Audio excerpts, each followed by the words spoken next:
Hi friends, welcome to नमी kitchen. आज मु आपण मानक पई सबु ओडियांक प्रिय डालमा बनेबी। आशा करछि आपण मानकु मोर ही रेसिपीटी भल लागिबो। भल लागिले लाइक करबा को जमार भी भूलंतुनी। मो चैनल को सब्सक्राइब करि नियंतु, फैमिली फ्रेंड को सह शेयर करंतु। आगो को आसुथिबा नुवा वीडियो रो नोटिफिकेशन पाइबा पई पाखर थिबा छोट बेल आइकन को प्रेस करंतु। प्रेस करिबा परे ऑल नोटिफिकेशन को प्रेस करंतु। चलंतु डेरी न करी आज रो रेसिपीटी देखिनबा। तो डालमा बनेबा पई मु कोन कोन एठी परिबा नीची, 2टी टमाटो, बीन्स, फूलकोबी, झट्टा, अल्लड़ी, बंधाकोबी, आलू, अमृतभंडा, खंब आलू, कंधमूल, कखारु, गाजर, मूला, सारू।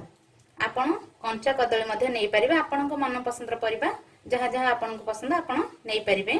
चलंतु नेक्स्ट प्रोसेस को जिबा। देखंतु मो एठी 1 कप हरड डाली नीची। मु डाली की भल भाबे धोई नीची। चलंतु नेक्स्ट प्रोसेस को जिबा। मु एठी गोटे प्रेशर नीची। आमे सब तक परिबा प्रेशर रे पकै नबा।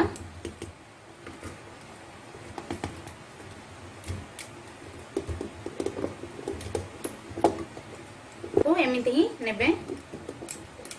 मु गोटा टमाटो पकोची।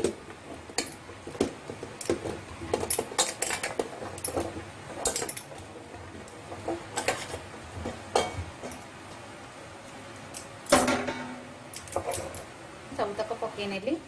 डालमा पे एमती बड़ बड़ ही परिबा काटिबे।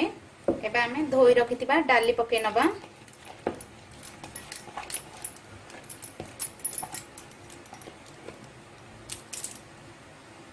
देखंतु मो एठी गोटे तेजपत्र नीची।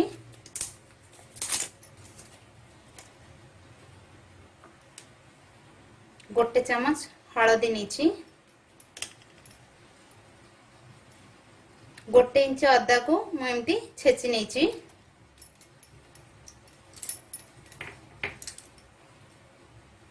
लूण स्वाद अनुसार।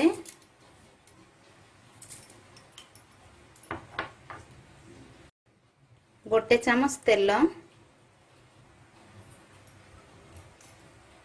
आमे पानी दबा। मो एठी 2 ग्लास पानी नीची।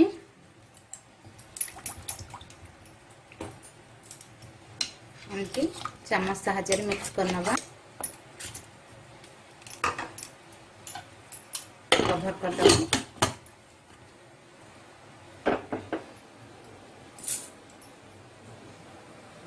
आमे आको हाई फ्लेम रे गोटे हुइसिल दबा।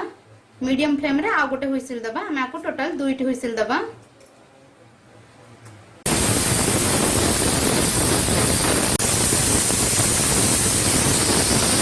तो एबे हमर 2टी हुइसिल हे गला। एबे आमे गैस ऑफ कर दबा। आउ आरे गैस दिबा पर्यंत आमे आको छाड़ दबा। हमर एबे प्रेशर ठंडा हे गलानी।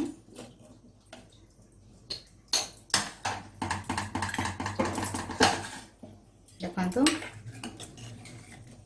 डाली हमर परफेक्ट सिझिची।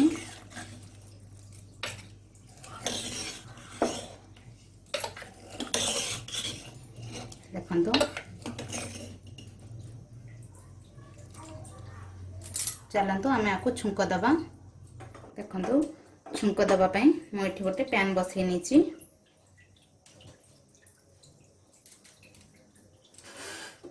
गोटे स्पून मु घी नीची। घी को आमे मेल्ट हवा पई दबा। घी रो फ्लेवर डालमा रे बहुत भल आस्थाय। देखंतु एबे घी हमर मेल्ट हे गलानी। मु एठी 2टी सुखा लंका नीची।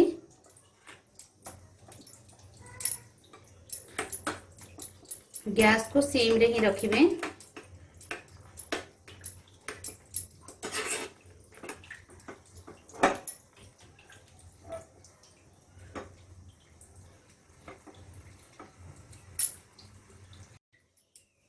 मोठी गोटे बड़ चम्मच जीरा नीची। डालमा रे जीरा रो फ्लेवर भल आसी थाए।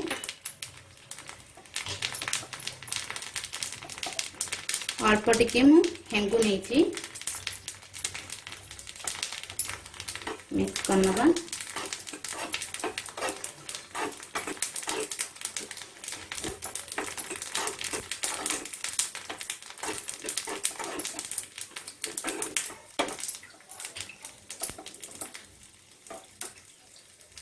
Gas off करनबा।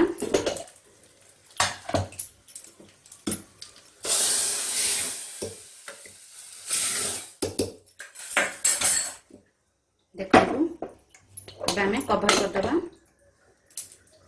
कोमती 1 ରୁ 2 मिनिट पई कभर कर रखिदबा।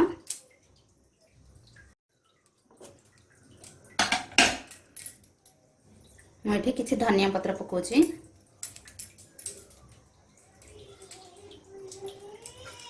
मिक्स करनबा।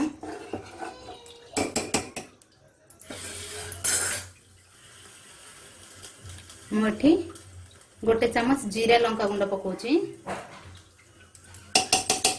डालमा रे जीरा लंका गुंड भल लागे।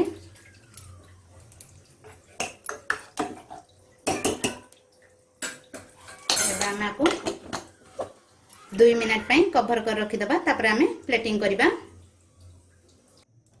कंतु प्रस्तुत हो गला आमर गरमा गरम टेस्टी डालमा। खाइबा बहुत बढ़िया लगी थाए। आपण थरे एमती सिंपल प्रोसेस रे ट्राए करंतु। केमिति लागला आपण मतामत मो सहित कमेंट बॉक्स रे शेयर करंतु। Thank you.